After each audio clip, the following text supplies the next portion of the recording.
there's something about a campfire. You know, friends, family gathered around, you've eaten a really good meal, and then it's that moment that everyone's been anticipating, right? It's time for marshmallows. I mean, if you want to go all out, you can always make s'mores, and I know that some of you aren't, you're not a big fan of s'mores, but for me, a perfect s'more is the best way to end a day. You see, you take your whatever marshmallow roasting stick that you have. It could be deluxe. I mean, this one collapses down. I know you're all maybe a little jealous. Or just find a twig somewhere that works. And when you go to put your marshmallow on the stick, if you're really crazy, you grab a couple. And then it's the decision of how to roast your marshmallows. And there's really 4 different types of people when it comes to roasting marshmallows. The first group of people, and this might be you, is, you don't want to roast them at all. You would rather just take the bag of marshmallows and just eat marshmallows raw right from the bag. But that's no fun, especially when you have a campfire. For some of you, you're just too impatient, or you just really like fire, and so you get your marshmallows and you stick them straight into the fire. And your number one thing to do is you just want to catch them on fire. And as soon as you have them, as soon as you have them on fire, you just blow them out, right? You don't care what the middle is like, as long as the outside is, charred and roasted. And then there's a few of you, like my oldest daughter, who not only likes to catch them on fire, then you just let them burn as long as you physically can. I mean, it's not just about a little char. I mean, you want the entire outsides to be, in my opinion, disgusting. For me, and maybe you're like me, there's a whole different pursuit when it comes to roasting marshmallows, especially when you're making s'mores. You see, for you, if you're like me, it's about taking it nice and slow. There's just something about sliding that marshmallow on and slowly roasting it. I mean, you want a golden brown on the outside, but what you're really going for is, you really want it to be nice and gooey on the inside, because that makes the perfect s'more, when the hot, warm marshmallow melts the chocolate, and then with a graham cracker crust, it's the perfect bite. And now I know you all want to eat a s'more. I get that, but when I think about making s'mores, the s'mores it's one thing that's kind of important. But there's something just about a campfire, isn't there? Whether or not you like to make s'mores, or maybe for you it's about sitting in your favorite chair and grabbing a book or grabbing your guitar. Maybe it's about your life group being together and just laughing and sharing stories. Maybe for you, it's about your family coming together and just allowing the kids to go run and laugh and giggle while you just sit and enjoy a peaceful evening. You see, there's something about a fire that spans the generations. There's something mesmerizing as you just look at the flames dance around. There's something soothing with both the smell, but also the sound of the wood crackling and popping. And there's just something reassuring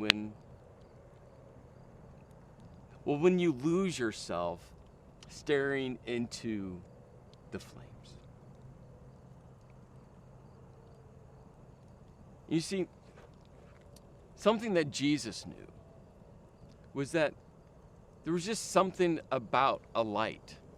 Whatever the source of the light was, a light that everyone could understand and everyone could grasp and everyone could hold on to.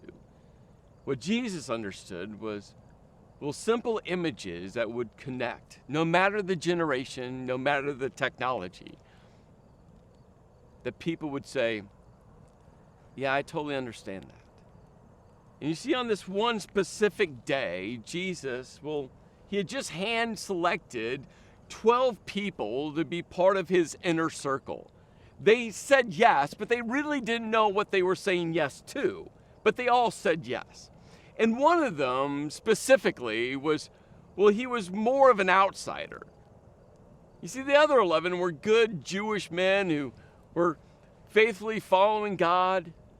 But for one, well, he had a job that the other 11, well, in fact, every other Jew disapproved of. For one of them, he was not just an outsider, he was an outcast, he was a rebel, and everyone despised him. His name was Matthew, and Matthew chose a profession where he was working for the evil, the despised Roman government. You see, for Matthew, he was a tax collector, and his job was to steal, to take money from his fellow Jews and give a percentage to the Roman government, and then whatever he took in excess, he got to keep, and Matthew was raking in the money. And Matthew was, well, okay with that because, you know what, he was earning a lot, even though he was despised by most. But Jesus had just walked up to him and tapped him on the shoulders and said, hey, come follow me. And something within Matthew that said, okay. Something within Matthew said, I'm going to leave my job and go follow this guy named Jesus, someone that he knew, well, he knew a little bit about, but he didn't really know what he was saying yes to. And Matthew found himself with Jesus and with the other 11, and the other 11 still had to be very surprised that, well, Jesus picked Matthew to be part of this inner leadership team. And on that day, they had walked onto a hillside, and the hillside gradually sloped into the Sea of Galilee, or like the Romans like to call it, Lake Tiberias. A large crowd had gathered because, well, people had started to hear about this guy named Jesus, that well, he was prolific in his teaching, and, well, he was healing people, and, well, there's just something about Jesus that people were being drawn into. And so on that day, with Jesus' 12, including Matthew, who still had no clue why he was picked, Jesus started to teach. And Jesus said, well, you, I think, and we don't know this, it's not in the text, but I think when Jesus said you, he caught Matthew's attention. Because Jesus had to know that Matthew was still confused why he, a tax collector, the chief of all sinners, why he was picked. I mean, Jesus definitely knew the other 11 had been talking about why Jesus picked Matthew. And when Jesus said you, it wasn't a passing you, it wasn't one of those just gentle flyby yous, it was an emphatic you, it was a finger pointing you. And I think when Jesus said that with so much passion, he caught Matthew's eyes. It's like, yeah, even you, Matthew. I know you don't understand why I picked you. I know you're still trying to process this entire life change. I know that you don't get the full picture, but Matthew, don't lose this moment. I'm talking to everyone here, but I'm also talking to you. And Jesus said, you are a light. Again, something so universal, no matter what the source of the light is. What we know is when we think about light, there is something soothing, there is something reassuring, there's something comforting to light. And Jesus said, you're a light to the world. See, over and over again, Jesus set the bar so high. I mean, he used words like world and everyone and all over and over again. And for this gathering of people, hundreds, if not thousands of people, in this region called Galilee, there was a reason they were living there. They didn't want to be in the rat race of the world. They had moved there. They had settled down there to kind of be outside of the world scope. And Jesus said, no. You are a light to the world.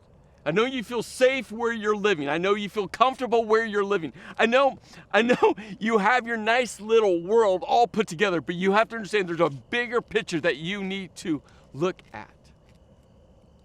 Jesus said a town. Something else very universal, just like light's universal. We understand a town, again, no matter the generation, over the course of thousands and thousands of years, we get the image of a town. And Jesus said a town on a hill cannot be easily hidden.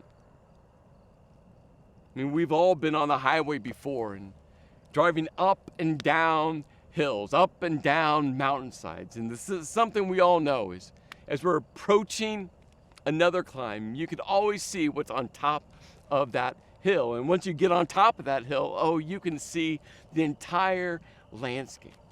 And Jesus said a town on a hill cannot be easily hidden. Then he goes on and says, neither do people light a lamp and put it under a bowl. He's like, hey, how ridiculous is this really? Like, why would someone take a lamp and put it underneath a bowl? It'd be like you spending 13 hours smoking a brisket, only to get done. It smells amazing. It's cooked to perfection. And then all of a sudden you just go, we're just going to throw it away. Makes no sense, does it? It'd be like you training 4 or 5 months for a marathon or an Ironman or some endurance sport. You put in countless hours, executed the training plan, only for race day morning to come and say, I'm just not going to do it. It'd be like you secretly planning an anniversary trip for your husband or for your wife. And you can't wait. I mean, you've reserved the airline tickets and the hotel. I mean, you have all the details figured out, only to wake up the morning of the flight and just not show up at the airport. I mean, that's what Jesus is saying. Like, why would you light a lamp and put it under a bowl? It makes no sense. He said, instead, you put it on a stand. That's logical. And then he goes on, not only do you put it on a stand, now it gives light to everyone. Here's this other word, everyone, again. I mean, he first says that you're the light to the world. And now he goes, hey, it's for everyone, which is part of the world. You see, what Jesus was getting at is that you, emphatic you, Jesus pointing his finger at you, you are a beacon of hope to the world for everyone. And implied into that is that, that this world is a dark place. I mean, Jesus didn't need to say it. Everyone knew what he was saying. And some 2,000 years ago, everyone knew that they were living in a dark world. And 2,000 years later, guess what we all know? We're all living in a dark world. And Jesus was like, you're a beacon of hope. That's why he went on to say, he said, in the same way, let your light shine before others. Again, don't put it underneath a bowl. No. He said, let it shine. Don't keep it hidden. Don't tuck it away. He said, let it shine before others, that they may see. Now, what do you think Jesus says next? What should they see? If you're going to let your light shine before everyone, the world, what should they see? What is that light? Well, Jesus is going to tell us. Do you think he said so that they could see your knowledge of the Bible? Now, knowing the Bible to know God, that's an important thing. Again, it's not just about knowledge, it's about knowing God, but that's not what he said. Did Jesus say that they may see your moral superiority? Absolutely not. I mean, our pursuit is not moral superiority. Our pursuit is to live a life reflecting Jesus. Did Jesus say that they may see your perfect family, your Instagram family, the Facebook images that you post where everyone's smiling, but right before that picture, everyone's screaming? No, that's not what he said. Did he say that they may see your inspiring success? Now, I think we should work hard. Why? Because God has created us, and when we work hard and give our best, it's an act of worship to God. But that's not what Jesus said. What Jesus said was that they, everyone, the world, would see your good deeds. By doing so, glorify God the Father in heaven. You see, there's a connection between your good deeds, what you do, and glorifying, worshiping, honoring God. That's why Jesus over and over again connected love to serving. That's why we say over and over again that we want to love people by serving people to Jesus. The greatest way to connect people's lives to Jesus is by loving them, by serving them to Jesus. And Jesus said, hey, let your light shine. The light that will radiate throughout a dark world. Let it shine by people seeing your good deeds, how you love people by serving people to Jesus. You see, in this series, Radiate, one of the things we're going to do over the next several weeks is we want to be a beacon of hope. I mean, not just for the series. I mean, for the weeks and years to come. But specifically during this series, we want to radiate as much hope as we can. We want people to see us loving people by serving people to Jesus. Why? Because we want to be a beacon of hope for all people. And so one of the things that, I'm just going to ask you all to do is catch people being a beacon of hope. To catch people radiating, meaning loving people by serving people to Jesus. Snap a picture or share the story and just hashtag it Radiate. Just hashtag it Radiate. Maybe you're a boss and you catch an employee just breathing encouragement to someone. Tell the story. Maybe you're a parent and you just share with your kids, hey, we're going to be a beacon of hope. And maybe you have a child that loves to bake, and maybe that child bakes cookies and they go deliver them to just neighbors, and just snap a picture and share the story and hashtag Radiate. Maybe for you as a life group, you start talking about how you can be a beacon of hope, how you can serve people by loving people, by serving people to Jesus, and share the stories, snap pictures, hashtag it Radiate. Let's be so intentional. You see, the author of Hebrews talks about that we should consider how we are going to spur one another on to love and good deeds. That we should consider. That means we should be intentional. That we should pause in our busy life, in our chaotic life, in our new normal type of life, and actually consider, how are we going to spur one another? How are we going to encourage one another? How are we going to, challenge one another? For what? To love and good deeds. Love and good deeds. Why? Because, love is about serving one another. And Jesus said, that's the light. That's a bright light. And when we live our lives as a beacon of hope, guess what happens? It illuminates our world, our communities, our jobs, our schools, our friendships, our families. What are you going to do to radiate the light within you? What are you going to do to allow that light to shine? Don't put it under a bowl. Don't hide it. Don't hunker down. No. Being a Christ follower means that we are a beacon of hope. Well, in part 2, there's a question that I think we all need to wrestle with. And the question is this: how far are you willing to go to be a beacon of hope?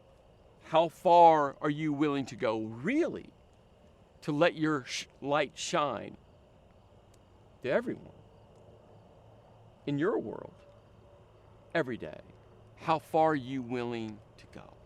Well, that's where we'll pick up in part 2 of Radiate. Let's pray. Lord, I pray that we take your teaching seriously, that you have called us to be a beacon of hope, to let the light that's within us shine to everyone in our world. So Lord, may we just fill our communities with hope. May we be a bright, bright light to everyone. Lord, may we not hide the light within us, but we will purposefully consider how we're going to spur one another on to love and good deeds. Lord, may we illuminate every place we go in every moment. In your name I pray. Amen.